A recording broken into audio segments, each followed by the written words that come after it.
Hi YouTube, welcome back to my channel. It's another Fragrance Friday video today because I have a new to me and I think newly released, well I know, newly released fragrance from Guerlain's Aqua Allegoria range. If you're not familiar with this range, it's been around for quite a while, I think about 15-20 years, turn of the century I'm guessing, and it's a range that they release a couple of new fragrances to every year and then pull some of the old ones, and they're basically considered to be more simplistic single dual note fragrances than the main perfume fragrance line, often with a floral or herbal or fruity motif, but basically just simpler, said to be lighter fragrances than Guerlain's usual style. And it's quite a successful range. I think a lot of people like them as lighter spring summer fragrances, although some of the scents are very wearable at other times of the year. It is true that a lot of them, because of the kind of fruit floral theme, are, and because of the simplicity of them, are nicer kind of light hot weather fragrances to wear. My introduction to this range, I was trying to think when it was, because I definitely associate it with a particular holiday that I took in Central America, which was extremely hot and humid, and I had the Aqua Allegoria Pampaloon, which I think was, if not the first in the range, one of the first. And although they've pulled a lot of the subsequent releases over the years, you can still get that one. It's a grapefruit based, I thought of it as an eau de cologne, very simple but very nice, with, you know, very good balancing woody notes to make it a bit different from just a plain grapefruit, but you definitely get that grapefruity citrus punch from it. I haven't got any at the moment, but I've bought more than one bottle over the years, and it's definitely one of those fragrances which I associate with a particular occasion, in this case a holiday. So that was my kind of introduction to the range. I've had a few over the years. There've been, most of them I've liked, but I haven't repurchased. One of them, which is actually, I'm told, when I was kind of looking online, it looks as if it's overall one of their best-selling ones. Pampaloon is very popular. As I say, it's been around a long time. Mandarin Basilic has not been around for as long, and I bought that sight unseen because I was convinced, loving Mandarin as much as I do, that I would like it. And I'm actually not that keen on it, but it's very popular.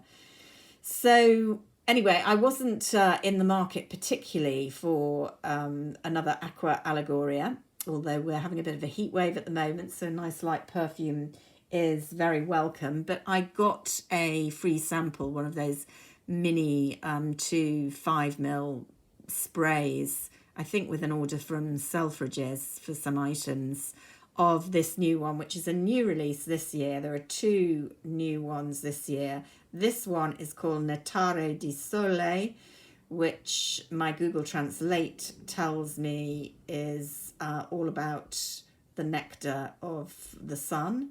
So very appropriate to the Guerlain motif, which, shall we just take a moment before we talk about the fragrance to admire the bottle. These are the bottles that the Aqua Allegorias come in every year. They may have modified slightly over the years, but basically it's based on quite an old design.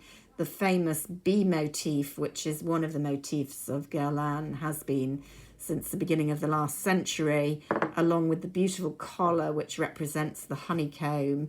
Couldn't be more appropriate than it is on this one because of the association in the title with nectar. But that bottle is what all the Aqua Allegorias come in.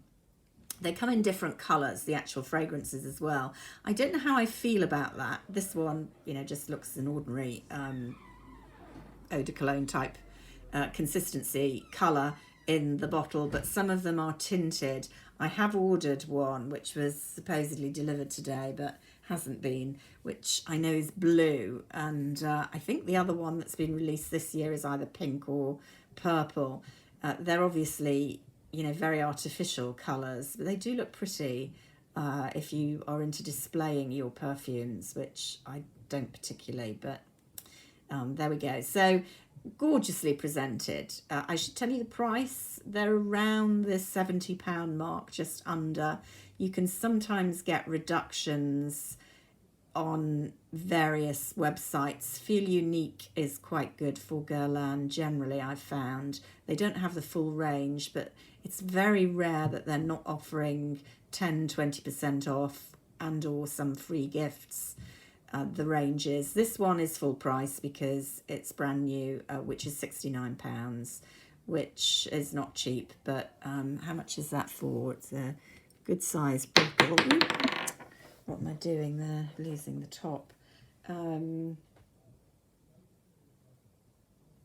So 75 mil, yeah. So compared with, say, a Chanel Les Exclusives 75 mil, which is only an eau de toilette these days. I don't know, how much are they going for now? About 185? Something ridiculous.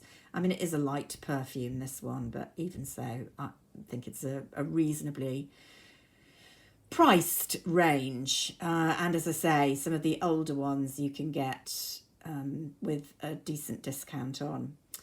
Now, why I got this one, I wouldn't have got it if I hadn't had the sample. So that's a good argument for sending out samples. I don't know why Chanel is so stingy with their fragrance samples, Les Exclusives in particular.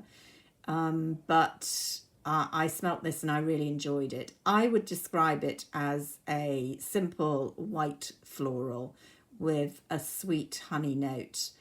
I think the notes are described as various white flowers, so orange blossom, magnolia, jasmine sandbach, bergamot, rose. I don't get rose in it, I have to say, which is positive for me because I'm not a huge fan of a dominant rose note in fragrances. I can get the jasmine, the orange blossom a bit, but basically it's a very white flower. And then the base note is said to be honey. I'm not sure I do get it, and particularly the dry down on my skin as opposed to sniffing in the bottle. And obviously it's how it smells on the skin is more important, which is why the sample's so important. I can get the honey, the sweetness more, but it's not a heavy, sweet, gourmand honey, which wouldn't bother me because I quite like most gourmand fragrances. It's fairly light. What I do personally get, which isn't described at all in the descriptions on the website or the reviews that I've read or seen about it, I get a real aldehydic punch. So that's that kind of projection that you get in a kind of fizzy, strong way of, in this case, the floral notes. I always find it very difficult to describe aldehydes. We know that they're the artificial molecule that is used to project certain fragrances or fragrance notes within fragrances, and Chanel in particular very famous for the use of aldehydes. Guerlain uses them too, but this fragrance to me, if I'd just smelt it blind, I think I would have said was a Chanel fragrance rather than a Guerlain fragrance. Guerlain tends to be much more powdery. It is the kind of vibe that I would have for Guerlain fragrances, which are often very distinctive as Chanel fragrances, or the style is very distinctive. I'm not being terribly clear there, but some of you who are fans of both houses will know what I mean. And this has a Chanel feel to me, but not strongly so. It's not an exceptional, it's certainly not a complex fragrance. It's certainly not, wow, I've not smelt anything like that. And it's really special, really unusual, but it's really nice. And I think a lot of people would enjoy it, particularly as a kind of classic, lightweight, almost everyday spring, summer fragrance, and I'm really enjoying using it. So if you can get your hands on a sample, I'd quite like to smell the other release this year, which by the reviews is more unusual, and people who are kind of into their fragrances by and large seem to rate it higher than this one. I like this one, so I'm pleased with it. So I'd be interested to know if any of you are Guerlain fans. I know some of you are actually from past discussions. They definitely have their fan base. And if so, whether you like the Allegoria range, which is, you know, a very niche range within the brand, and what your favourites are. As I say, I've just ordered the coconut based one, which was on offer at Feel Unique, but it hasn't arrived yet. So I'll let you know how I get on with that when it eventually arrives. So hope you're all keeping cool in this heat wave. If you're here in southern UK or wherever you are, you're keeping safe and well. Have a wonderful weekend, and I shall speak to you again soon. Bye for now.